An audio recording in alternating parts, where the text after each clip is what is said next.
que falen en galego tamén nos pasillos, etc. Se os alumnos non teñen suficientemente garantida a liberdade de facer un examen, excepto en lingua galega e lingua castelá, que son as linguas que teñen que utilizar nas outras materias, si maioritariamente van a ser en galego, e si realmente non hai proporcionalidade, os pais non poden determinar cal é a súa lingua materna, porque hai outros estudios que se contemplan no decreto que se puxeron no último momento, bueno, pois realmente non hai garantías. E se non hai garantías de proporcionalidade e de equilibrio entre as linguas, e de liberdade dos pais para determinar cal é a lengua na que lle están falando os seus fillos, especialmente en educación infantil, pois realmente non hai garantías de equilibrio, de proporcionalidade e de competencias. Pero só un dato, e remato xa, porque a Conselleira de Educación ten que pedirlle ao vicepresidente do Goberno sensatez, e está aí nos medios de comunicación, na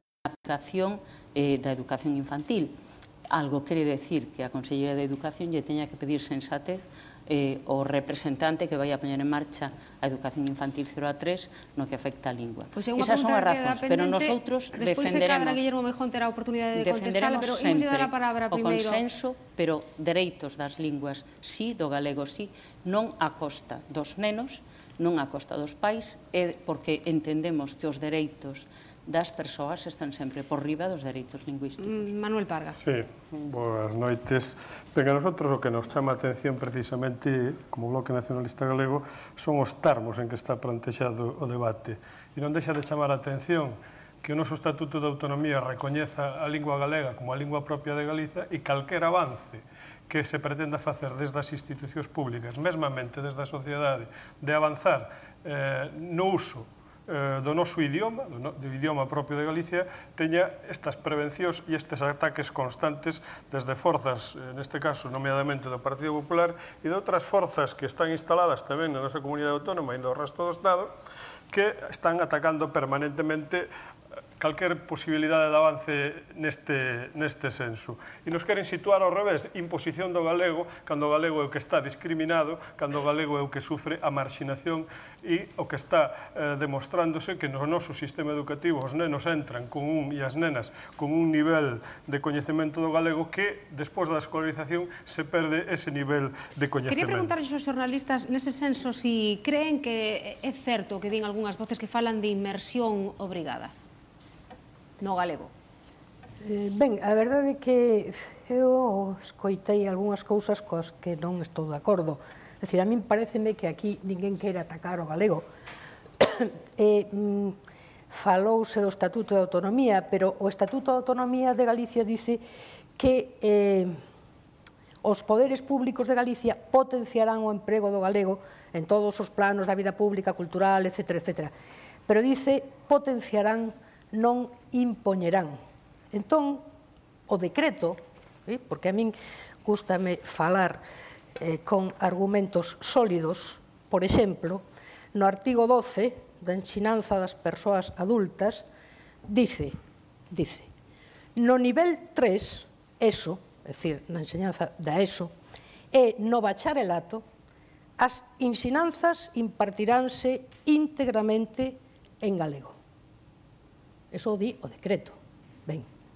Logo, noutro momento, no artigo 10, di no bacharelato o alumnado recibirá polo menos o 50% da súa docencia en galego. Ben, pareceme ben, pero di polo menos. E que pasa se o claustro decide polo máis 90% en galego? Non pasa nada, porque cumpre a lei. A lei dice polo menos o 50%.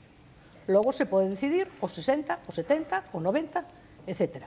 Por tanto, a min pareceme que hai algunhas cousas que non están moi claras. Non se trata de atacar o galego en absoluto, non se trata de potenciar o castelán a costa do galego, se trata de que nesta terra nosa nunca tivemos un enfrontamento lingüístico e non queremos que o haxa hoxe. Nos opinamos que os rapaces, si queren falar polos pasillos do centro en castelán, que falen en castelán, si queren falar en galego, que falen en galego, que o examen o queren facer en galego, que o fagan en galego, que o queren facer en castelán, que o fagan en castelán. Por que vamos a impoñer o que a nós consideramos que debe ser imposto. Pois Esa é non o unha vexo. das claves da cuestión, si se trata de promover ou de obrigar, ou de, digamos, decir directamente, usar o galego, en vez de promover, potenciar o uso do galego. Pareceme que o decreto do galego no ensino xera unha polémica chea de trampas, non? Fundamentalmente, a mí pareceme que o problema do ensino é para os pais que queren que se ensine aos seus fillos en galego e non para os pais que queren que se lles ensine en castelán. Históricamente, en Galicia, sempre o castelán foi unha lingua predominante sobre o galego.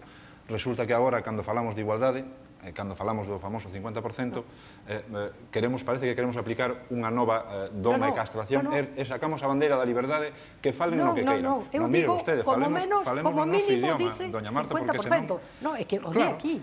Como mínimo. Vostede fixo a pregunta e vostede se respondeu. Que un claustro pode decidir 60, 70, 80... Claro, e di vostede que pasa. E non pasa nada. Non pasa nada. No, pero vostede entonces está conculcando a liberdade dos padres que queren que os seus fillos estudien castelán. Como que non? Vivimos nun país que é Galicia, que ten como lingua materna o galego, e que ten como lingua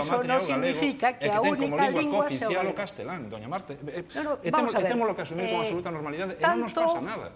Tanto a Constitución española como o Estatuto de Autonomía din que Galicia ten dúas linguas oficiais, non nos olvidemos deso. Polo tanto, eu que digo? Pois eu digo que se temos dous linguas oficiais non temos que impor ninguna nin outra, que cada quen utilice a que queira. A 50%? A 50%. Pareceme estupendo. O decreto do galego no ensino estaba pactado polas tres forzas parlamentarias. Mire, a min eso... E eu vou decir por que me parece a min que deixou de estar pactado. Deixou de estar pactado non por cuestións a ninguna das tres forzas seguro que lle gusta absolutamente ao 100%, ao 100% o decreto. Pero estaba pactado, estaba consensuado, e era bo o consenso lingüístico para o país. Deixou de estar pactado por cuestións absolutamente políticas, vinculadas á negociación do estatuto da reforma do Estatuto de Autonomía. E por eso deixou de estar pactado o decreto de ensino en galego. Vale, esa é unha opinión moi respetable, non? Pero déxeme que a contradiga totalmente. Primeiro, nosotros sempre defendimos o 50%. Nosotros sempre defendimos equilibrio e proporcionalidade. Nosotros sempre defendimos a igualdade das dúas linguas. Pero hai no decreto, a ver, se me deixa que aclare un pouco máis, non? Mire, eu non creo... Vamos deixar que remate Manuela López Besteiro. Bueno, eu non creo que este decreto vaya nesa dirección. Vostede, os pais agora mesmo teñen nas súas mans os libros de texto de primaria e de ensino secundario, que miren os que teñen en galego, e son o 90% menos lingua castelá, evidentemente, e que miren os que teñen en castelá, pero miren algo máis.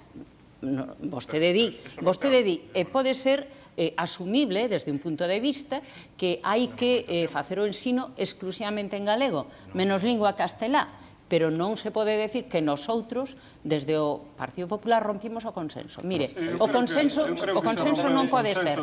Se nos dan un borrador ás 12 da noite, nos din, teñen que decir que sí ás 9 da mañá, porque vai ao Consello da Xunta. Eso non é espírito de consenso.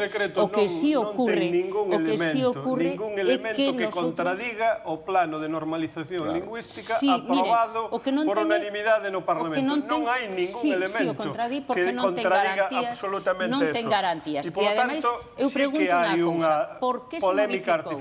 Vamos deixar agora que fale Manuel Pargas, xa que polémica artificial a respecto desto, porque nos rasgamos as vestiduras, porque o 50% como mínimo sexa en lingua galega, que, como insisto, é a lingua propia de Galicia, non nos rasgamos as vestiduras cando se vota xente do traballo por falar en galego, cando se emiten sentencias judiciais contra persoas ou menosprecio dos tribunais de xusticia contra persoas por falar o galego, non falamos nada cando a maior parte, o 90% dos medios de comunicación neste país se fan en lingua castelá e non en lingua galega, cando a produción editorial que van a ter os nenos e os programas educativos na maior parte de informática e todos os medios de audiovisual se fan en lingua castelá. Manuel Vargas ten que ver co asunto co que estamos falando, evidentemente, pero non é exactamente sobre o asunto da educación.